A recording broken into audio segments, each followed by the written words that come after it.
Hey guys, I want you to never forget that every problem has multiple solutions. You've heard us say it over and over again. And with the economy doing what it's doing, which I don't really fully understand all of it, but I do have a game plan for you that can cause you to be successful in the midst of everything that's going on.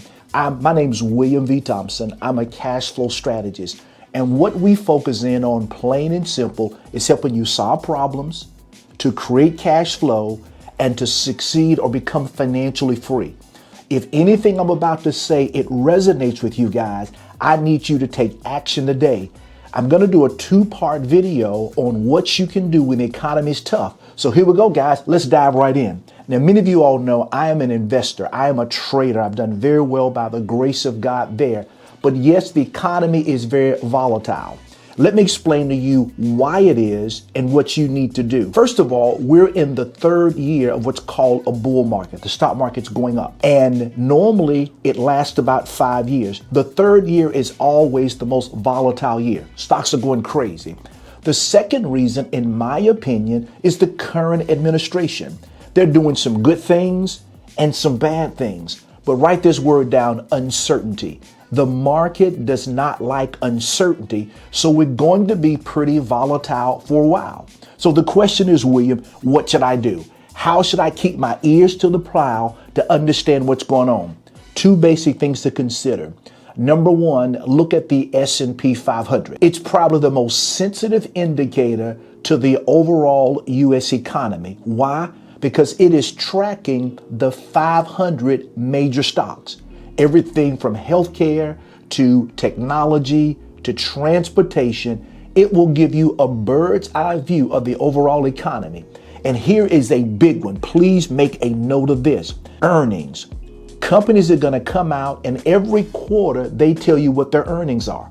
They tell you whether they beat your earnings for this quarter, but more importantly, they give you a projection over the next 3 or 4 quarters. That's going to be key. They have all the analysts. They have all the data. They get inside information that we don't get.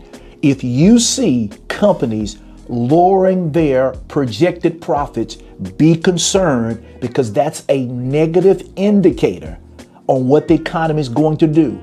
If they start raising or keeping their estimates, that's strong. But if it's going down, guys, be concerned. The second thing you're very familiar with is interest rates and inflation. The Federal Reserve, they control that, not the president directly. I say it like that, okay?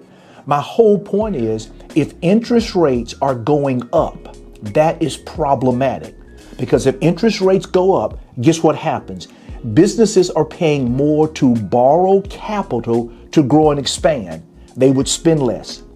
Interest rates going up, you and I will not be able to buy houses and cars, and our debt would cost more. So if you see interest rates going up, that is a concern factor, because it, in my opinion, is going to slow the economy, because people, or better yet, the money supply or the availability of money is not as great. Why? Because rates are here when people need them to be here. And on inflation, guys, write this word down: CPI. Consumer Price Index, guys. You need to keep watch of that. Every month it comes out and it tells us this is what the professionals estimated. We had a recent one come out and they had projected, let's say, 0.3%. Well, it actually came out about 0.2%. That was a plus, because what that is implying is for this month, inflation for core goods was coming down. So you need to keep an eye on the interest rates as well as the inflation, because it's going to impact you and I as well as even corporations. The third thing, oh my God, is the unemployment rate.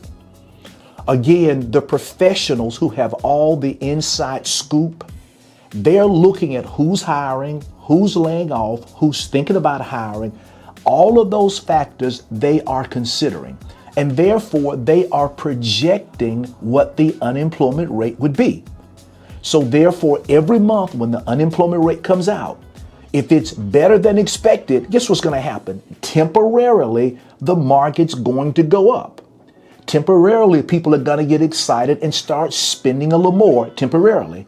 But if the number is worse than expected, the reversal is going to happen.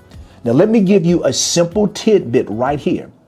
If you find yourself going through this new term called layoff anxiety, where a lot of people believe that they're going to be laid off, so therefore they're in fear, I want you to write this word down: workforce development agencies. I'll say it again: workforce development agencies. Yes, they are funded by the government. Okay, so you know what the government's doing now. But their ultimate goal is to help people like you and I when we're laid off, to help us get retrained, to update our resumes, and to help us find employees. They're all over the country, and when new companies come into the area, they always register with the workforce development agencies, and they're telling them, we need people for these jobs. Go there even before you go to the unemployment office. We'll go there first, but then go and find those agencies. They will assist you in enhancing your skills and ability and finding gainful employment. And guess what? It's all free. Your taxes pay for it.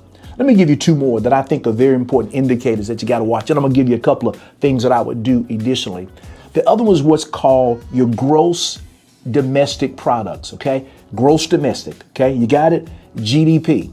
Now it's a big fancy name, but it gives you key indicators on what the overall economy is doing.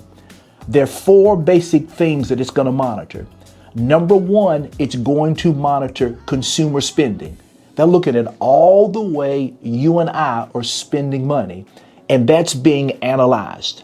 Plus, they're looking at all the ways that businesses are making investments, whether it be hiring people, building businesses, or other type of investments. They're looking at that too.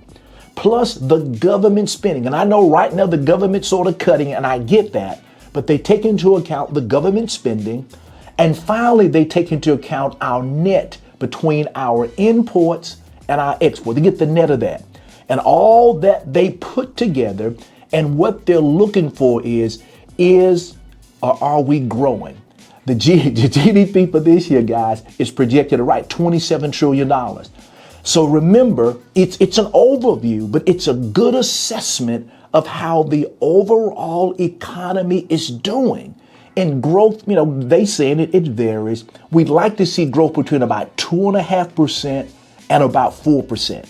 When you see it starting to come down, guys, that's a sign that we're getting weak in our spending, and that's a problem. And let me give you one final thing, and I'm going to roll into some solutions here.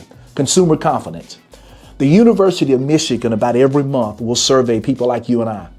They will ask us about, are we going to make any major purchases?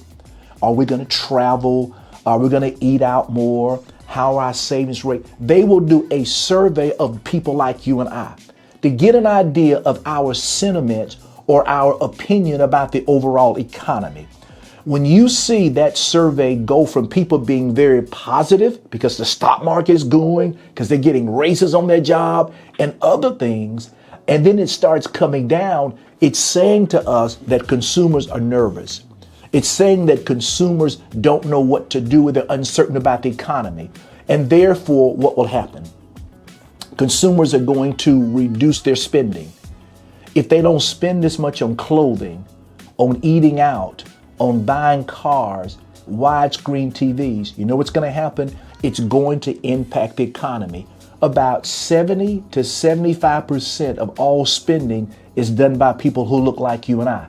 So it's going to be very important that you and I keep track of these major indicators. I'm like you guys, I'm not an economist, but I've learned over the years that these are key indicators. And there are a few more too that we'll discuss later on, but they're key indicators that make a difference. So William, what should I do? I gave you one recommendation earlier about employment, workforce development agency. They are nationwide. Take advantage of them.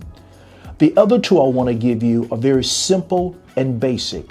Number one, invest in your financial literacy. Instead of using YouTube and social media just for your entertainment, use it for your education. Find people like us here at Cashflow U that are teaching about cash flow. Learn and understand it. Find people that are dealing with basic tax strategies. Learn from them. Find people who are looking for side hustles or teaching on side hustles that are reputable. Listen to them.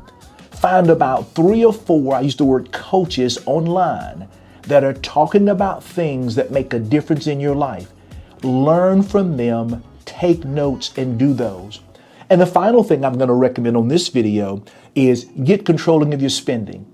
Most people don't like spending plans or budgets. Sit down today and determine exactly what your family is spending on a monthly basis, what we call an enjoyable and a good and enjoyable life.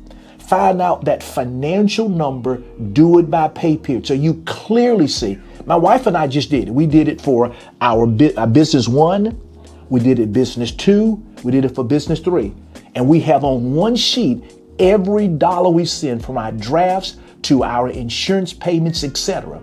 And then the next thing we did on that is we went through and we began to cut. We saw unnecessary drafts. We saw duplicate services, and we began to cut them out. So whether the economy is a little shaky or whether it explodes, we're prepared. We want to get you prepared. Again, guys, thanks for joining us today. Hey, my name is William V. Thompson. If anything I've shared today resonates with you, you know what to do. Simply share, subscribe, and like. And most of all, have an outstanding day, and God bless you.